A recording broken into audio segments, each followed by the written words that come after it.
Dear students, in this video I am going to talk to you about a very important concept in corporate finance and it comes under your course Financial Markets and Derivatives, and the concept is option premium.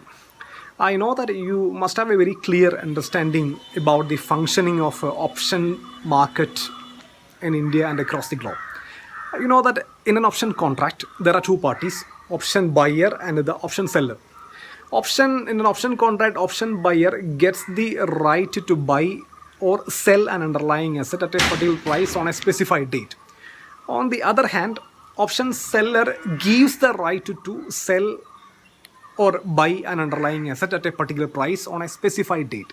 So there are two parties, option buyer and the option seller. Consider an example. Suppose that we are entering into an option contract. I am giving you the right to purchase an underlying asset at a particular price on a specified date. So if you decide to buy, I have to give, because I am giving you the right to purchase. So you have the right to purchase the asset. If you do not want to purchase, you can leave. You can allow the option to lapse. It is your decision. But if you decide to buy the asset, I have to give the asset. I am under an obligation. It is a case of call option because it is a right to purchase an underlying asset at a particular price on a specified date. Consider another example. I am giving you the right to sell an underlying asset. So here also I am under obligation. If you decide to sell, I have to buy. You have the option. You have the option to sell the asset, or you can allow the option to lapse.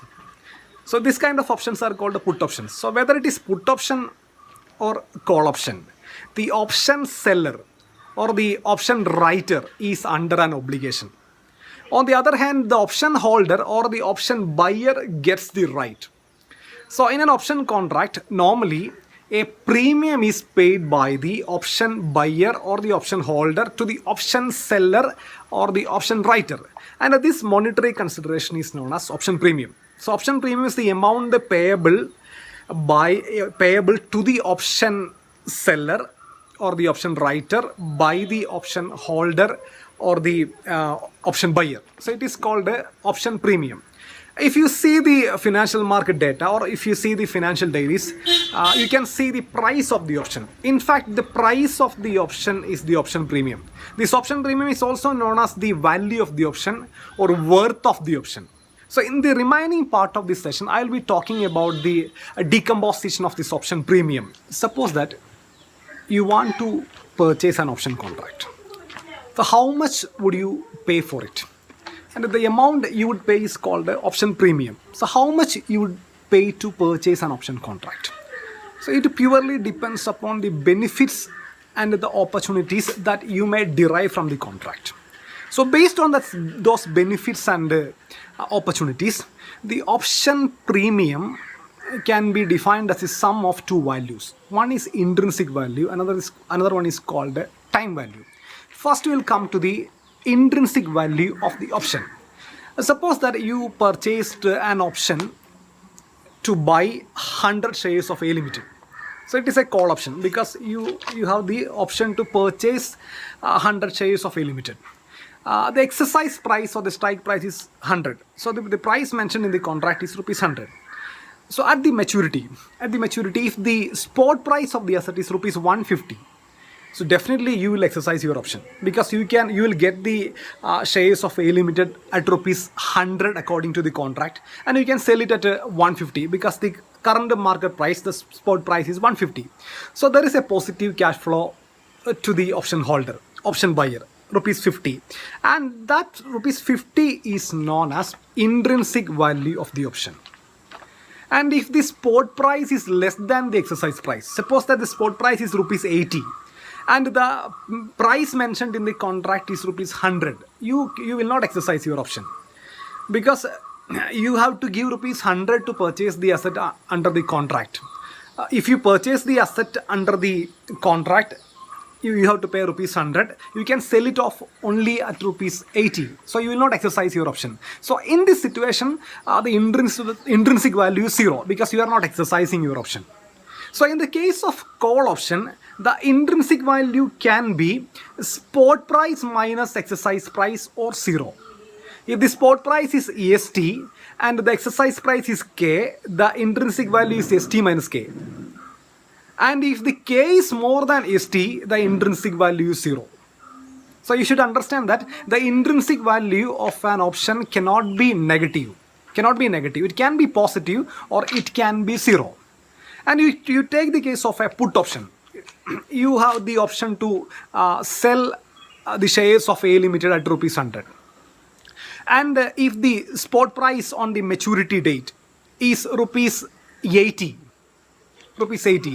definitely you will exercise your option, because you have the underlying asset. You can, if you sell the asset in the open market, you will get only rupees 80. If you sell the asset under the contract, you will get rupees 100. So definitely you will exercise this option. So the intrinsic value is K minus ST. And if the K is less than ST, you will not exercise your option. So in such a situation, the intrinsic value is 0. So in the case of a put option, the intrinsic value is K minus ST, exercise price minus spot price, or 0. So from this discussion, you can understand that what is intrinsic value of the option. Intrinsic value will occur only in the case of an in the money option. In the case of out of the money option, the option holder, the option buyer will not exercise his option. So the intrinsic value will be 0. No doubt in that. So intrinsic value comes only when the option is favorable or the option is in the money. So from this discussion, we can define the term what is called the intrinsic value. So intrinsic value is a positive cash flow or the gross profit accrued to the option holder or the option buyer when he immediately exercises his option. And this is called intrinsic value. You should understand that intrinsic value cannot be negative. It can be positive or 0. Second component of the option premium is time value of the option. So time value of the option may be defined as the excess of option premium over intrinsic value of the option. Intrinsic value of the option is also called the parity value of the option. The premium above the parity value is called the time value of the option. So why does an option holder or an option buyer pay a premium to the option seller or the option writer? Suppose if you take the case of a 3-month option contract, the option holder or the option buyer has huge profit potential in this 3-month period. An out of the money option can become in the money option during this period, and an already in the money option can become deeper in the money option during this 3-month contract. So the time value, the option buyer pays the time value for this possibility of getting huge profit. The time value of the option declines over the life period of the option. At the end of the option contract, at the maturity, the entire option premium will be intrinsic value. There will not be any time value. At the beginning of the option, time value will be at its highest. At the maturity, time value will be 0, because at the maturity, after the maturity period, there are no time available for the option holder to get unlimited profit. So the time value of the option declines over the life period of the option.